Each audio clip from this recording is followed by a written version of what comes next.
Welcome everybody, this is Alan with Daily Armour of God. Thank you for joining me today. Hope you're all doing well. This is my Finishing the Bible 1 Year project. Day 30. 30 days, guys. It's been 30 days. And today we'll be reading Exodus 36, 37, and 38. You're all doing well. Thank you so much for joining me again. We're using blueletterbible.org. As usual. Just want to say that every time, just to let you know the tool I'm using. King James Version is a translation. So, the last few chapters are kind of been confusing me, like with different things. Like the last chapter was something like how not being able to see Moses' face or something. I don't know, just some confusing parts here and there. Obviously, I don't think we're meant to know every little detail. I don't think we ever will know every little detail. I don't think there is a single person who knows every little detail of the Bible and history and everything, as much as, you know, people would like to know, as much as I would like to know all the truth and nothing but the truth. I'm sure there's truth hidden from us. I'm sure there's information being kept from us, and I'm sure we'll never know what the truth is, but there's at least one truth we can be certain, and that's Jesus, and that he died on the cross just for our sins. So we just need to live our lives for him and do the best we can, and not stress out. I know me personally get stressed out thinking like, okay, I want to know every little detail, I want to know every single little truth, I want to know all the truths. And I just have to, you know, remind myself that I'm never gonna know everything. I'm never gonna be even close to knowing everything. But I just want to get through this. Not just to get through it, but just to get closer to God is the whole purpose I'm doing it. Anyway, sorry I'm rambling, guys. Let's get to it. Yeah, let's try to get through it. There's lots of confusing parts. I'm hoping that we can finally get to, you know, back into the story, like actual story, because I feel like a lot of the Bible has like many different phases. Like there's like a storytelling phase, and then there's like laws, and there's storytelling. You know what I mean? Like different things. I want to go back to storytelling. So hopefully we can get past all this and get back into what happens to the children of Israel in the wilderness and all that. Okay, here we go. Exodus 36, verse 1. Then wrought Bezaleel and Aholiab, and every wise-hearted man, in whom the Lord put wisdom and understanding, to know how to work all manner of work for the service of the sanctuary, according to all that the Lord had commanded.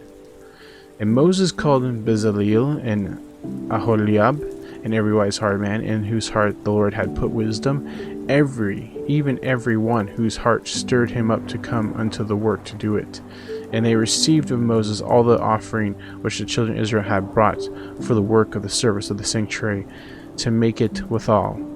And they brought yet unto him free offerings every morning. And all the wise men that wrought all the work of the sanctuary came every man from his work which they made. And they spake unto Moses, saying, the people bring much more than enough for the service of the work which the Lord had commanded to make. And Moses gave commandment, and they caused it to be proclaimed throughout the camp, saying, let neither man nor woman make any more work for the offering of the sanctuary. So the people were restrained from bringing. For the stuff they had was sufficient for all the work to make it, and too much. And every wise-hearted man among them that wrought the work of the tabernacle made 10 curtains of fine twined linen, and blue and purple and scarlet, with cherubims of cunning work made he them. The length of one curtain was 28 cubits, and the breadth of the one curtain was 4 cubits. The curtains were all of one size. Oh, here we go again with the cubits and measurements. Ugh.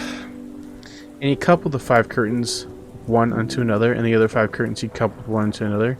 And he made loops of blue on the edge of one curtain from the selvage in the coupling. Likewise he made in the utmost side of the another curtain in the coupling of the second. 50 loops made he in one curtain, and 50 loops made he in the edge of the curtain which was the coupling of the second. The loops held one curtain to another. And he made 50 taches of gold, and coupled the curtains one unto another with the taches, so it became one tabernacle. And he made curtains of goat's hairs for the tent of the tabernacle. 11 curtains he made them. The length of one curtain was 30 cubits, and 4 cubits was the breadth of one curtain.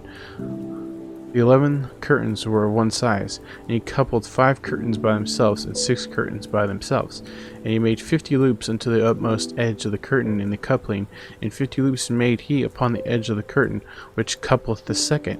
And he made 50 taches of brass to couple the tent together, that it might be one.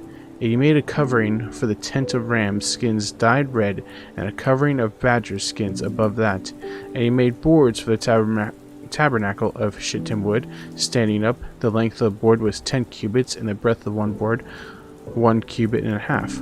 One board had 2 tenons, equally distant one from another. Thus did he make for all the boards of the tabernacle. And he made boards for the tabernacle, 20 boards for the south side southward, and 40 sockets of silver he made under the 20 boards, 2 sockets under one board for his 2 tenons, and 2 sockets under another board for his 2 tenons. Okay. Whew. This is man, this is rough, guys. Whew. Exodus 36:25. And for the other side of the tabernacle, which is toward the north corner, he made 20 boards, and there 40 sockets of silver, 2 sockets under one board, and 2 sockets under another board. And for the sides of the tabernacle westward, he made 6 boards, and 2 boards made he for the corners of the tabernacle in the 2 sides. And they were coupled beneath and coupled together at the head thereof, one ring. Thus he did both of them in both corners. And there were 8 boards, and their sockets were 16 sockets of silver, under every board 2 sockets. And he made bars of shittim wood, 5 for the boards of the one side of the tabernacle, and 5 bars for the boards of the other side of the tabernacle, and 5 bars for the boards of the tabernacle for the sides westward. And he made the middle bar to shoot through the boards from one end to another. And he overlaid the boards with gold, and made their rings of gold to be places for the bars, and overlaid the bars with gold. And he made a veil of blue and purple and scarlet, fine twined linen, with cherubims made he of cunning work. And he made thereunto 4 pillars of shittim wood, and overlaid them with gold. Their hooks were of gold, and he cast them 4 sockets of silver. And he made an hanging for the tabernacle door of blue and purple and scarlet, and fine twined linen of needlework. And the 5 pillars of it with their hooks, and he overlaid their chapiters and their fillets with gold, but the 5 sockets were of brass. Wow, this is rough, guys. This is what I was talking about like a few days ago, like 4 or 5 days ago. Whenever we were getting basically all of Exodus, almost all Exodus is this laws and describing how to create stuff. It's very, for me, it's rough. So let's move on to 37, verse 1. And Bezaleel made the ark of shittim wood. 2 cubits and a half was the length of it, and a cubit and a half of the breadth of it, and the cubit and a half of the height of it. And he overlaid it with pure gold within and without, and made a crown of gold to it round about. And he cast for it 4 rings of gold to be set by the 4 corners of it, even 2 rings upon the one side, and then 2 rings upon the other side. And he made staffs of shittim wood, and overlaid them with gold. And he put the staffs into the rings by the sides of the ark, to bear the ark. And he made the mercy seat of pure gold. 2 cubits and a half was the length thereof, and 1 cubit and a half of the breadth thereof. And he made 2 cherubims of gold, beaten out of one piece. He made them on 2 ends of the mercy seat. 1 cherub on the end of one cherub on the end on this side, and another cherub on the other end of that side. Out of the mercy seat he made the cherubims on the 2 ends thereof. And the cherubims spread out their wings on high, and covered their wings over the mercy seat with their faces one to another, even to the mercy seatward were the faces of the cherubs. And he made the table of shittim wood. 2 cubits was the length thereof, and a cubit the breadth thereof, and a cubit and a half of the height thereof. And he overlaid it with pure gold, and made thereunto a crown of gold round about. Also he made thereunto a border of handbreadth round about, and made a crown of gold for the border thereof round about.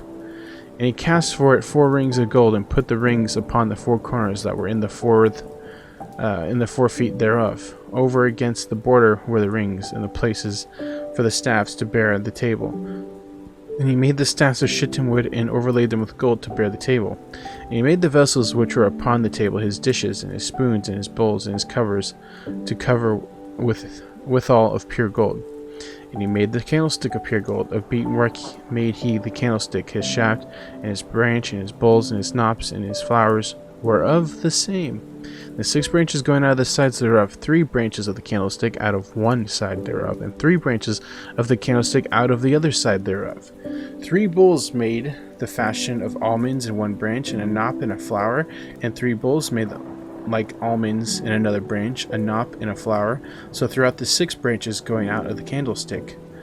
And in the candlestick were 4 bowls made like almonds, his knops and his flowers, and a knop under the 2 branches of the same, and a knop under the 2 branches of the same, and a knop under the 2 branches of the same, according to the 6 branches going out. Wow. Their knops and their branches were of the same, and all of it was one beaten work of pure gold. And he made his 7 lamps, and his snuffers, and his snuff dishes of pure gold. Of a talent of pure gold made he it, and all the vessels thereof. And he made the incense altar of shittim wood, and the length of it was a cubit, and the breadth of it was a cubit, and it was 4 square, and 2 cubits was the height of it. The horns thereof were of the same. And he overlaid it with pure gold, both on the top of it, and the sides thereof round about, and the horns of it also he made it unto the crown of gold round about. And he made 2 rings of gold for it under the crown thereof, by the 2 corners of it, upon the 2 sides thereof, to be placed for the staffs to bear it withal. And he made the staffs of shittim wood, and overlaid them with gold. And he made the holy anointing oil, and the pure incense of sweet spices, according to the work of the apothecary. Okay, Exodus 38, verse 1. And he made the altar of burnt offering of shittim wood. 5 cubits was the length thereof, and 5 cubits the breadth thereof. It was 4 square, and 3 cubits the height thereof. And he made the horns thereof on the 4 corners of it. The horns thereof were the same, and he overlaid it with brass. And he made all the vessels of the altar, the pots, and the shovels, and the basins, and the flesh hooks, and the fire pans, and the vessels thereof he made of brass. And he made the altar for the brazen grate of network, under the compass thereof beneath the midst of it. And he cast 4 rings to the 4 ends of the grate of brass to be placed for the staffs. And he made the staffs of shittim wood, and overlaid them with brass. And he put the staffs into the rings on the sides of the altar to bear it withal. He made an altar with hollow with boards. And he made the laver of brass, and the foot of the brass, and the looking glass of the women assembling, which assembled at the door of the tabernacle of the congregation. And he made the court on the south side southward. The hangings of the court were of fine twined linen, and 100 cubits. Their pillars were 20, and their brazen sockets, brassen sockets 20. The hooks of the pillars and their fillets were of silver. And for the north side of the hanging were 100 cubits. Their pillars were 20, their sockets of brass 20. The hooks of the pillars and their fillets of silver. And for the west side were hangings of 50 cubits, their pillars 10, and their sockets 10, the hooks of the pillars and their fillets of silver. And for the east side eastward 50 cubits. The hangings of the one side of the gate were 15 cubits, their pillars 3, their sockets 3. And for the other side of the court gate on this hand and on that hand were hangings of 15 cubits, their pillars 3, and their sockets 3. All the hangings of the court round about were of fine twined linen, and the sockets for the pillars were of brass, the hooks of the pillars, and their fillets of silver, and the overlaying of their chapiters of silver, and the pillars of the court were filleted with silver. And the hanging of the gate of the court was needlework of blue and purple and scarlet and fine twined linen, and 20 cubits was the length, and the height of the breadth was 5 cubits, answerable to the hangings of the court. And their pillars were 4, and their sockets of brass 4, their hooks of silver, and their overlaying of their chapiters, and their fillets of silver. And all the pins of the tabernacle and the court round about were of brass. This is the sum of the tabernacle, even of the tabernacle of testimony, as it was counted according to the commandment of Moses, for the service of the Levites by hand of Ithamar, son of Aaron the priest, and Bezaleel, the son of Uri, son of Ur, the tribe of Judah, made all that the Lord commanded Moses. And with him was Aholiab, son of Asihamach, of the tribe of Dan, an engraver and a cunning workman, an embroiderer in blue and purple and scarlet and fine linen. All the gold that was occupied for the work in the work of the holy place, even the gold of the offering, was 29 talents and 730 shekels, after the shekel of the sanctuary. And the silver of them were numbered of the congregation was 100 talents, 1,703 score and 15 shekels, after the shekel of the sanctuary. A bekah for every man, that is, half a shekel, after the shekel of the sanctuary, for every one that went to be numbered from 20 years old and upward, for 600,000 and 3,550 men. And of the 100 talents of silver were cast the sockets of the sanctuary, and the sockets of the vial, 100 sockets of the 100 talents, a talent for a socket. And of the 1,770 and 5 shekels he made hooks for the pillars, and overlaid their chapiters, and filleted them. And the brass of the offering was 70 talents, and 2,400 shekels. And therewith he made sockets to the door of the tabernacle of the congregation, and the brazen altar, and the brazen grate for it, and all the vessels of the altar, and the sockets of the court round about, and the sockets of the court gate, and all the pins of the tabernacle, and all the pins of the court round about. Oh boy, that's rough, guys. That is rough. I really hope the next chapter, we're done now, but I just want to look ahead a little bit, and hopefully I don't think it's gonna I mean, I'm not complaining, I'm just saying that it's rough. I mean, honestly, just being honest. All this is like above me. I have no idea what any of this stuff means, and what this stuff's worth, and what it looks like. It's just, to me, it's very confusing. Very, very confusing. So anyway, I hope we can sometime soon get to like the next, story, the next story arc, so to speak. So anyway, guys, let's do a short prayer. Dear Lord, thank you for today. Thank you that we have the opportunity to read and learn your word. I pray you continue to be with us on our journey to get closer to you, and to know you and know your word more. Thank you for everything that you've done, and I pray that you continue to be with us, and thank you for everything that you will do. In your precious holy name, Jesus Christ. Amen. Thank you guys so much for watching. Thanks for joining me. Hope you have a good evening, morning, night, wherever you're at. And as always, TTFN, ta-ta for now. Put God first in everything you do. God bless, and see you later.